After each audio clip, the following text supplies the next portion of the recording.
Trading में demand zone और supply zone दो इम्पोर्टेंट कॉन्सेप्ट्स है जो प्राइस मूवमेंट को समझने में मदद करते हैं। डिमांड जोन वो एरिया होता है जहां प्राइस ने पहले गिरने के बाद रिबाउंड ऊपर की तरफ मूव किया हो। ये जोन यूजुअली सपोर्ट लेवल के अराउंड होता है जहां बायर्स की डिमांड ज्यादा होती है। जब प्राइस इस जोन तक पहुंचती है तो एक्सपेक्टेड होता है कि प्राइस वहां से ऊपर की तरफ मूव करेगी क्योंकि बायर्स इस एरिया में एंटर करते हैं। सप्लाई जोन वो एरिया होता है जहां प्राइस ने पहले बढ़ने के बाद रिवर्स नीचे की तरफ मूव किया हो। ये जोन टिपिकली रेजिस्टेंस लेवल के अराउंड होता है जहां सेलर्स की सप्लाई ज्यादा होती है।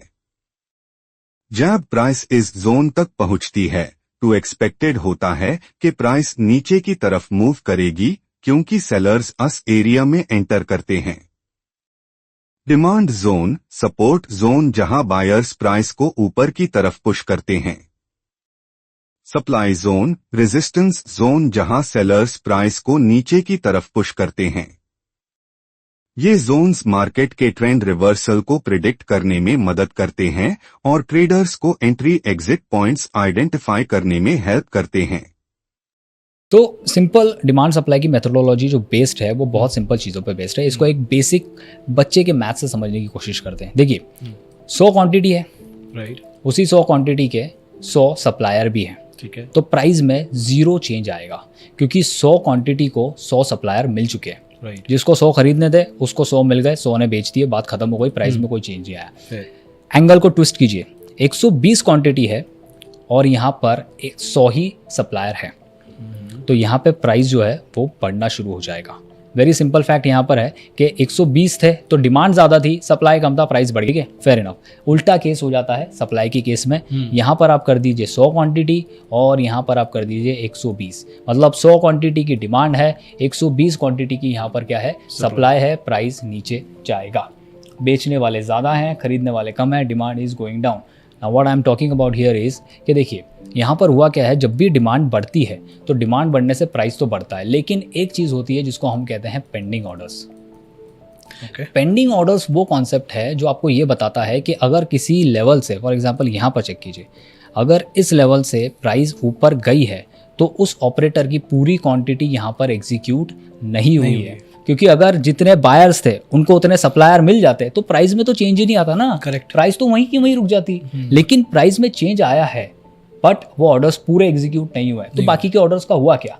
लेट्स से उसने 120 लगाए थे, उसको 100 मिल गए और पर 100 से प्राइस तो ऊपर चली गई, पर वो 20 ऑर्डर्स कहाँ गए? वो 20 ऑर्डर अभी भी यहीं पर पेंडिंग पड़े हैं, अभी लगे नहीं है, अभी उसको एग्जीक्यूट नहीं हुआ है। एंड दैट्स वेयर हम कहते हैं जब प्राइस नीचे आएगी तो ये ऑर्डर्स एग्जीक्यूट होंगे और यहाँ से प्राइस वापस ऊपर जाएगी।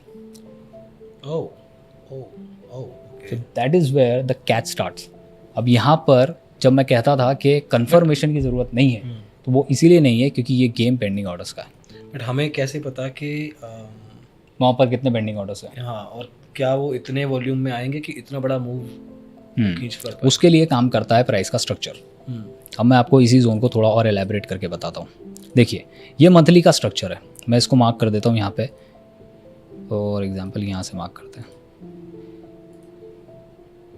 इस पूरे मंथली के स्ट्रक्चर को हमने यहाँ से मार्क किया।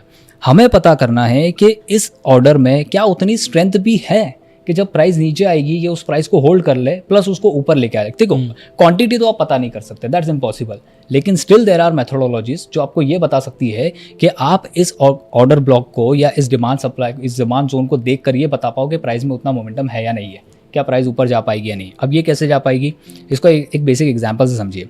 देखिए मार्केट में जोन्स हो या इंसान, दोनों की इज्जत तब करना जब उसका कुछ अचीवमेंट हो। अब मैं आपको उसका एग्जांपल देता हूँ। अब 1 डे टाइम फ्रेम पे ही इसको एनालाइज करते हैं। हाँ, मैं इसको मंथली टाइम फ्रेम, वीकली, देखिए इस तरीके से चलता है। Monthly time frame E for marking demand and supply. क्यों? क्योंकि बड़ा टाइम फ्रेम है, क्वांटिटीज बड़ी होगी, वेरी सिंपल थिंग। और मंथली का एक मोमेंटम आया है तो मतलब कुछ ना कुछ उस डिमांड सप्लाई में होगा, जिसको हम कहते हैं प्रोबेबिलिटी बढ़ जाती है अगर हम मंथली के डिमांड या सप्लाई को ट्रेड करते हैं। Weekly time frame is for trend analysis, you analyse the trend कि स्टॉक का वीकली टाइम फ्रेम पे क्या चल रहा है। इसमें डिफरेंट अप्रोचेस होते हैं। ओके अगर मैं मंथली इनकम प्लान कर रहा हूँ तो मैं मंथली टाइम फ्रेम पे आ जाऊँगा, मैं वीकली इनकम प्लान कर रहा हूँ मैं वीकली पे आ जाऊँगा, और मैं डेली कर रहा हूँ तो डेली में आ जाऊँगा। अब इसमें टाइम फ्रेम क्विक होते हैं थोड़े से। अगर मंथली इनकम है तो monthly is for marking the locations, आप लोकेशन मार्क कर रहे हैं, डिमांड मार्क कर रहे हैं। वीकली पे आप ट्रेंड एनालिसिस कर रहे हैं, डेली पे आप अपनी एंट्री ले रहे हैं। ठीक है, मैं एंट्री आर्ट पे अभी आऊँगा कि मैं एंट्री किस तरीके से लेता हूँ। दूसरा फिर आता है अगर आप वीकली इनकम प्लान कर रहे हैं तो वीकली पे मार्किंग होगी, डेली पे ट्रेंड एनालिसिस होगा, और 1 आवर या 4 आवर टाइम फ्रेम पे उसकी एंट्री प्लान होगी। आप डेली इनकम प्लान कर रहे हैं तो डेली पे मार्किंग होगी, और उसके बाद 1 आवर टाइम फ्रेम पे आप उसकी ट्रेंड एनालिसिस 15 मिनट या 5 मिनट पे आप देखेंगे। मैं इसको और ट्विक करता हूँ। जबकि मुझे स्ट्रक्चर्स की नॉलेज है तो मैं मंथली जोन्स मार्क करता हूँ, लेकिन अपनी एंट्री 5 मिनट पे ले लेता हूँ। ओके क्योंकि मुझे पता बहुत है ज़्यादा वेरिएंस नहीं है ये, बहुत वेरिएशन है, आप किसी भी तरीके से कर सकते हैं एज पर योर एक्सपीरियंस। क्योंकि अब मुझे पता है कि 5 मिनट पर ये कहाँ पर अपनी ट्रैपिंग खत्म कर चुका हो। देखिए डेली के मोमेंटम में टाइम लग रहा है, लेकिन जो विक नीचे डेली के कैंडल की बनी है, अगर आप उस विक को समझ लेते हैं, अगर आप समझ लेते हैं कि 5 मिनट पे भी तो कुछ हुआ होगा, 5 मिनट पे भी कहीं ना कहीं वो ट्रैपिंग खत्म हुई होगी, सारी क्वांटिटीज खत्म हो चुकी होगी, यार मोमेंटम करने वाला है। And if you can somewhere around, आप वो 5 या 15 मिनट के एंट्री पे प्लान कर लेते हैं कि बॉस एंट्री जितनी भी ट्रैपिंग से खत्म हो गई है, मैनिपुलेशन हो गया, इसकी पूरी क्वांटिटी फिल हो गई है, अब ये ऊपर भगाएगा। अगर आप वो 5 मिनट पे पकड़ लेते हैं, so you can do that. मैंने रिसेंटली MFSL को 5 मिनट के टाइम फ्रेम पे पकड़ा है, मैं आपको वो भी बताता हूँ। इसमें सबका माइंडसेट और ट्रेडिंग स्टाइल और रिटर्न एक्सपेक्टेशन या स्क्रीन टाइम सब अलग अलग हो जाएगा, सब अलग अलग हो जाएगा, बहुत डिफरेंट करेगा। वो बात आती है एक्सपीरियंस की, आप कितने आप सब कुछ सब टाइम पे कर सकते हैं, you have to pick and choose के यार ये करता हूँ मैं यही करूँगा। स्टिक रहिए, स्ट्रिक्ट रहना पड़ेगा। स्टिक रहिए एक चीज़ पे कि अगर आप ऐसा सोचते हैं कि मैं सिर्फ मंथली को देखूंगा, पहले मंथली को देखिए, फिर आपको लगता है मैं वीकली पे भी फॉलो कर सकता हूँ, अब वीकली को देखिए। अप्रोच सेम है, लोकेशन यहाँ भी मार्क हो रही है, लोकेशन वहाँ भी मार्क हो रही है, जोन्स यहाँ पे भी हो रहे हैं जोन। अब क्या मंथली पे अगर कोई डिमांड बना है तो क्या वीकली पे नहीं बना होगा? ऑब्वियसली बना होगा, सेम डिमांड वीकली पे भी बना होगा। लेकिन बात आती है यहाँ पे आपके अप्रोच की, आपकी वो कहते हैं ना निगाह की, कि आप कितने बारीकी से उसको ऑब्जर्व कर पा रहे हैं। सिंपल सा गेम है। मैं आपको बताता हूँ मैं इसको यहाँ पे क्यों शॉर्ट कर पाता था। देखिए यहाँ का ये मोमेंटम मैं कैच कर सकता था, मैं आपको उसके 2 रीजंस बताता हूँ। सबसे पहला reason, stock fail to make a new all time high. यहाँ पे देखिए ये इसका ऑल टाइम हाई है, stock came down, stock failed to make a all time high, मतलब there is a pressure one point of time. दूसरा, यहाँ पर एक स्ट्रक्चर ब्रेक हुआ है, इसको SMC में कहा जाता है boss, break of structure, boss, it is called break of structure. Stock को अगर आप यहाँ पे देखते हैं तो हर बार स्टॉक अपने स्विंग हाई को ब्रेक कर रहा है। डाउन ये स्विंग हाई ब्रेक, डाउन ये स्विंग हाई ब्रेक। ओके, ऐसे कितने कंफर्मेशन लेनी है मेरे को अगर मैं ट्रेडर हूँ? 2-3 बार नहीं बता सकते, मैं आपको बताता हूँ, आप उसको कैसे बताओगे। देखिए अब इसको मैं बॉस कब बोलूँगा, या मैं आपको एक सिंपल स्ट्रक्चर रखते हैं, क्योंकि फिर जब आइडिया में इन्वॉल्व हो जाता है तो वो और थोड़ा कॉम्प्लिकेटेड हो जाता है। ओके, तो आप इसको सिर्फ इस तरीके से समझिए कि अब वो बॉस जा रहा है, ऊपर से स्ट्रक्चर्स ब्रेक हो रहे हैं, लेकिन यहाँ पर वो बॉस नहीं हुआ। मतलब आइडियली अगर प्राइस का ये स्ट्रक्चर है कि बार बार स्विंग हाई को ब्रेक हो रहा है तो यहाँ पर भी होना चाहिए था, लेकिन यहाँ तो नहीं हुआ, यहाँ तो उसने बॉस नहीं किया, मतलब प्राइस में there is a selling pressure. अब अगर प्राइस में यहाँ पे बॉस नहीं हुआ है तो क्या मैं यही सेल कर दूँ? नहीं, मुझे थोड़ी पता ये नीचे जाएगा। Right, I am eight this level, I don't know वो नीचे जाएगा या नहीं जाएगा, आई डोंट नो एनीथिंग। अभी तो स्ट्रक्चर ब्रेक हुआ है ये भी नहीं पता है, लेकिन मुझे स्ट्रक्चर ब्रेक का पता चलेगा जब प्राइस इसको ब्रेक कर देगा, दिस जोन। जब स्टॉक बॉस कर रहा है तो वो अपने प्रीवियस स्विंग लोस को प्रोटेक्ट कर रहा है, प्रोटेक्टेड,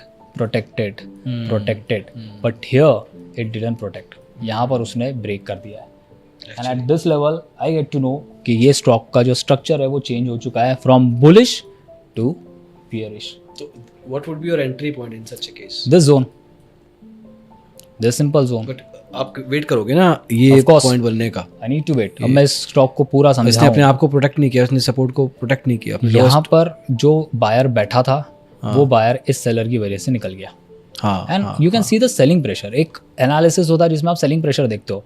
इस पूरे जोन में मुझे एक भी ग्रीन कैंडल नहीं दिख रही है, नॉट इवन अ डोजी, एक डोजी तक नहीं बना पाया बायर। थोड़ा सा अटेम्प्ट किया एंड में जहाँ पे पहुंच गया था, वो भी गैप डाउन ओपनिंग है। हाँ, गैप डाउन है, आप उसको भी नहीं मान सकते कि गैप डाउन ओपनिंग यहाँ पर है।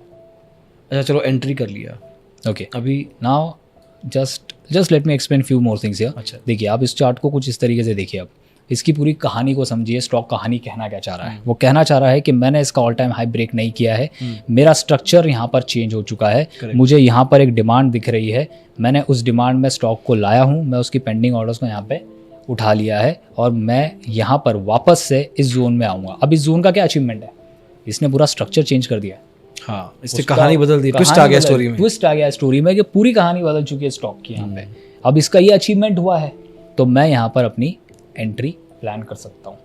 अब मैं इसकी एंट्री प्लान करूँगा 5 मिनट के टाइम फ्रेम पे। अब देखिए इसको और थोड़ा सा ट्विस्ट करता हूँ कि एंट्री यहाँ कैसे होगी। ये पूरे एरिया को मैं मार्क कर रहा हूँ और मैं इसके आई डोंट थिंक 15 मिनट का चार्ट मिलेगा, पर लेट्स सी अगर मिलता है तो मैं आपको शॉर्टर टाइम फ्रेम से आप किस तरीके से एंट्री प्लान करते हैं वो बताता हूँ। आई डोंट थिंक सो मिलेगा।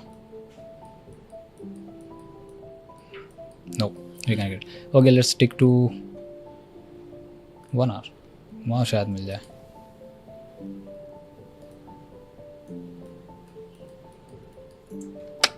नहीं मिलेगा। अच्छा, ये सब पेड़ के अंदर आता है? सारा पेड़ के अंदर आएगा।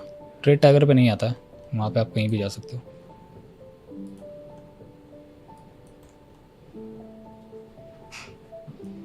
ओके ठीक है, इसको इस तरीके से समझिए। देखिए यहाँ पर शॉर्टर टाइम फ्रेम पे आप आपकी एंट्री को प्लान कर सकते हैं 5 या 15 मिनट के टाइम फ्रेम पे। लेकिन मैं आपको एक कहानी और बताता हूँ। अब बहुत सिंपल सी चीज़ है, मुझे अगर किसी रिटेलर को अट्रैक्ट करना है ना तो उसको सबसे ईजी चीज़ क्या है? एक रिटेलर को बहुत अच्छे लगते हैं ट्रेंड लाइन्स के ब्रेकआउट। एक्चुअली उसको लगता है कि इसके बाद तो मतलब एक मेंटालिटी है कि ब्रेकआउट आने के बाद तो जाएगा। अब मैं आपको एक चीज़ बताता हूँ, एक रिटेलर अगर ब्रेकआउट पे बाय कर रहा है तो उसने बाय किया होगा यहाँ पे। हाँ, एक डिमांड सप्लाई लेने के बाद, कंफर्मेशन लेने के बाद डिमांड सप्लाई ट्रेडर ने यहाँ पे, करेक्ट, वो मोमेंटम का वेट करेगा यहाँ से ऊपर। हाँ, मैं जैसे ही ये ब्रेकआउट देखूंगा एग्जिट, सिर्फ ब्रेकआउट देख के एग्जिट नहीं, because I no there is a zone, I know there is a supply zone. ये पूरा यहाँ बिकेगा माल और मुझे पता है ये ब्रेकआउट इसलिए नहीं आया कि ये ऊपर जाए। अगर ये ब्रेकआउट यहाँ कहीं आ जाता इस साइड पे तो आई कैन से हाँ भाई ऊपर जा सकता है, चांसेस है, प्रोबेबिलिटी, बिकॉज तब तक स्ट्रक्चर ब्रेक नहीं हुआ था। बट यहाँ पे जैसे ही ब्रेकआउट आया मुझे पता है कि ये स्टॉक यहाँ से सेल ऑफ होगा। ब्रेकआउट आया, एग्जिट, ये मेरा रिस्क, ये मेरा टारगेट। ओके, तो सिंपल दी कहानी। मैं इसको रिवर्सली भी प्ले कर सकता हूँ कि मुझे एक चीज़ और पता है कि ये पेंडिंग ऑर्डर्स पिक हो चुके हैं, मैंने यहाँ पर इसको बाय कर लिया है, यहाँ पे इसको बाय कर लिया है और यहाँ से बाइंग होने के बाद स्टॉक को यहाँ पे सेल कर दिया है।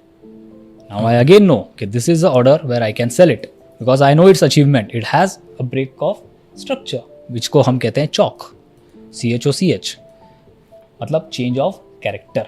स्टॉक का एक कैरेक्टर चल रहा था बुलिश, उसने स्टॉक का कैरेक्टर बदल दिया। जोन में अचीवमेंट है, जोन में स्टॉक आ रहा है, आप उसको यहाँ से सेल कीजिए। यहाँ पर आपको पता है कि ये सपोर्ट जोन है, ये नहीं चलने वाला, ऑलरेडी ऑर्डर्स पिक हो चुके हैं और ये मोमेंटम भी आप कैप्चर कर सकते हैं। आई रिसेंटली कैप्चर दिस, यहाँ पर ये ब्रेकआउट देखिए। अगर ये डिमांड जोन है, अब मैंने इस डिमांड जोन में बाय किया है। देखिए you are gonna talk about the future performance of stock, है ना? Yes, now look at this. ये जो पार्ट है ये आपके सेलिंग वाले पार्ट आ जाता है, ठीक है। इस सेलिंग को देखकर कोई भी यहाँ पर बाय सेल नहीं करेगा। ये पूरी सेलिंग को देखकर यहाँ पर कोई भी बायर एंटर ही नहीं करेगा। But I will enter because I know there is a demand, a clear demand zone here, you can enter it. अब मैं आपको एक एंट्री अपनी बताता हूँ जो इलेक्शन के टाइम हमने ली है। Okay. ये जब बजट आया था, सॉरी बजट के टाइम, ये जो कैंडल है इसकी एंट्री। अब आप देखिए इसको 15 मिनट ये हमें मिल जाएगा और मैं आपको 15 मिनट में एक डिमांड जोन बता दूंगा जो ऑब्वियसली इसमें प्रेजेंट होगा 15 मिनट या 30 मिनट्स पे कहीं ना कहीं आपको। You can see the similarities between the chart structure. This is the demand zone. Now ये जो एक स्टडी लर्निंग के लिए ये चीज़ बहुत इंपॉर्टेंट है। Demand zone tested, moved up, tested, moved up, deep in the zone, again moved up. Question ये आता है जब ये भी टेस्ट हो चुका है यहाँ से तो इसको तो टूट जाना चाहिए। जब पहला वाला टूटा है तो ये क्यों नहीं टूटा? Now there is a catch. जो पहला वाला टूटा है वो टूटा है डेली का, ओके, और ये स्टॉक चल रहा है मंथली टाइम फ्रेम से। तो आप इस चीज़ को समझिए, जब किसी स्टॉक में मंथली टाइम फ्रेम के पेंडिंग ऑर्डर्स पिक कर लिए मंथली टाइम फ्रेम पे आया, पेंडिंग ऑर्डर्स पिक कर लिए, तो उसमें छोटे टाइम फ्रेम के डिमांड जोन्स नहीं टूटेंगे क्योंकि उनमें मंथली टाइम फ्रेम के पेंडिंग ऑर्डर्स की स्ट्रेंथ आ चुकी है। ये समझिए कि किसी थोड़ा एक्सप्लेन करो इस थोड़ा मैं इसको एक्सप्लेन करता हूँ। देखिए, ये समझिए कि किसी बड़े जायंट ने एक छोटे टाइम फ्रेम्स को आप इस समझिए कि वो सेनापति है, छोटे छोटे सेनापति है, और जो बड़ा जायंट है वो किंग है। जब किंग का सपोर्ट है सेनापति को, छोटे छोटे छोटे छोटे जो हैं, तब ये लड़ जाएंगे, इनमें दिक्कत नहीं आएगी। क्यों? क्योंकि एक बड़ा प्लेयर बैठा है, उसने एक बड़े पेंडिंग ऑर्डर्स को पिक करवाया है। मंथली टाइम फ्रेम में बड़ा टाइम फ्रेम है, बड़े पेंडिंग ऑर्डर्स है, तो उसमें डेली के छोटे छोटे जोन्स भी चल जाएंगे, कोई इशू नहीं होगा। इसीलिए तो स्टॉक जाता है। जब नीचे आता है तो why there is a swing, because जब वो ऊपर जाएगा तो छोटा रिट्रेसमेंट लेगा, तभी तो छोटे टाइम फ्रेम के डिमांड जोन्स पिक करेगा। वो पिक करता है, फिर वो ऊपर जाता है, फिर पिक करता है, फिर वो ऊपर जाता है, इस तरीके से जाता है। तो पर आप ये ऑपरेटर के साथ प्ले करने वाला, ये ऑपरेटर के साथ प्ले करने वाला स्ट्रेटेजी है कि आप मंथली टाइम फ्रेम में देख लीजिए कि ये डिमांड पिक्ड है, पर आप साथ ही साथ ये भी देखना कि क्या वो बड़े सप्लाई जोन से तो नहीं आ रहा है। ये भी हो सकता है वो स्टॉक किसी बड़े सप्लाई जोन पे, उनका भी आ सकता है। गेम तो दोनों साइड चल रहा है ना, एक तरफ से थोड़ी चलेगा। तो अगर वो बड़े सप्लाई जोन से आ रहा है तो बॉस फिर उस केस में आते हैं आपके अचीवमेंट्स देखना कि किसका ज़्यादा अचीवमेंट है, किसकी अगर बराबर भी तो साइड रह सकता है, उधर ही रह सकता है, बिल्कुल रह सकता है। मैं अपने एक स्टॉक में इस तरीके है कि स्ट्रेटेजी प्ले करता हूँ जहाँ पर मैं ऊपर का कॉल शॉर्ट कर रहा हूँ, नीचे का पुट शॉर्ट कर रहा हूँ, दोनों का ठीठा ढीके खा रहा हूँ। क्यों? क्योंकि मुझे पता है कि अब ये साइडवेज हो जाएगा, ये कहीं नहीं आएगा। ये ऑप्शन सेलर के लिए कॉन्सेप्ट बन सकता है, ब्रह्मास्त्र बन सकता है, अगर आप आइडेंटिफाई कर पाओगे किस तरीके से आप साइडवेज स्टॉक पिक करते हो। ये बेस्ट पार्ट हो सकता है। मेजरली ये है कि कौन बड़ा बाहुबली है, अगर आप उसको पिक कर लो तो आपका गेम हो जाएगा।